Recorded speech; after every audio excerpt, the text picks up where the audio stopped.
अंकित और अनु भाई बहन थे।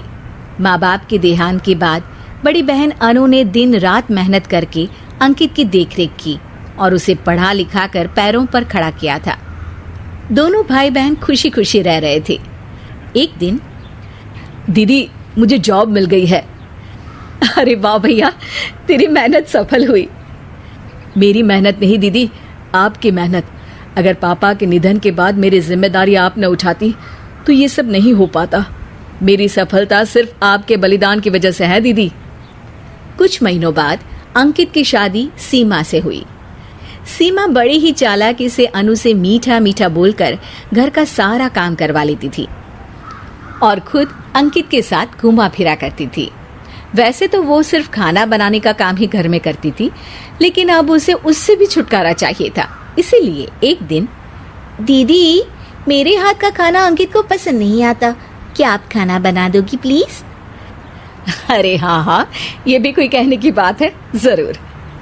सीमा इस बात से मन ही मन बड़ा खुश होती है और अगले दिन के झाड़ू पोछे के काम से छुटकारा पाने के लिए एक और तरकीब लड़ाती है।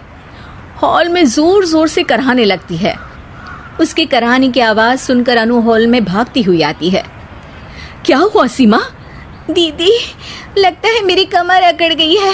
वो क्या है ना, मुझे झाड़ू पोछा करने की आदत नहीं है ना। मेरी मम्मी पापा ने मुझसे कभी ये काम नहीं करवाया। अरे कोई बात नहीं, झाड़ू पोछा ही तो है, मैं कर लिया करूंगी। ऐसे ही धीरे धीरे सीमा ने घर के सारे कामों का बोझ अनु पर डाल दिया। घर का सारा काम अनु करती थी, फिर भी सीमा को अनु से छुटकारा चाहिए था। इसलिए एक दिन वो अंकित के ऑफिस से लौटने से ठीक पहले ढेर सारे कपड़े लेकर धोने का नाटक करने बैठ जाती है। अरे सीमा, इतने कपड़े? अब क्या करूं, अकेली पड़ जाती हूँ। करना तो मुझे ही है ना। अरे दीदी से मदद ले लेती। अच्छा, ताकि सारा जमाना कहे कि भाभी बड़ी ननद से काम करवा रही है। और वैसे भी दीदी ने तो साफ कह रखा है मुझे कि तुम आज जो भी हो सिर्फ उनकी वजह से हो, इसीलिए अगर उनके बनाए इस घर में रहना है तो काम करना ही पड़ेगा। ये सब सुनकर अंकित को बहुत गुस्सा आ गया। उसने अनु को बुलाकर कहा, दीदी ये घर पापा ने बनाया था और इसमें मेरा भी हिस्सा है और मुझे वो चाहिए।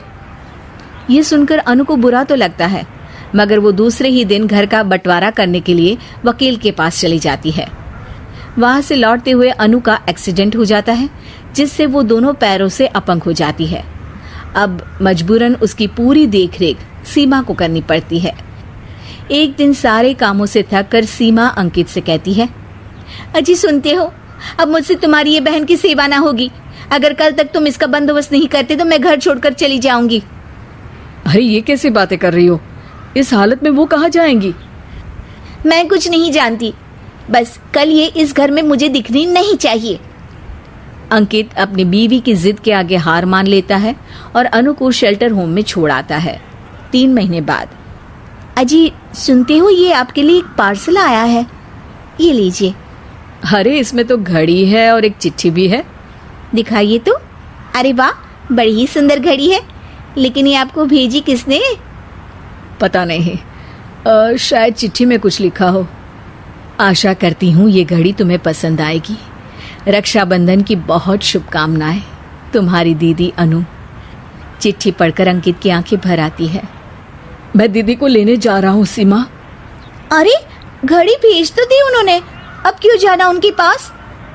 देखा सीमा, दीदी हमसे दूर जाकर भी हमारे बारे में ही सोचती है, और एक हम है जो उनकी सेवा से बचने के लिए उन्हें शेल्टर होम छोड़ा है।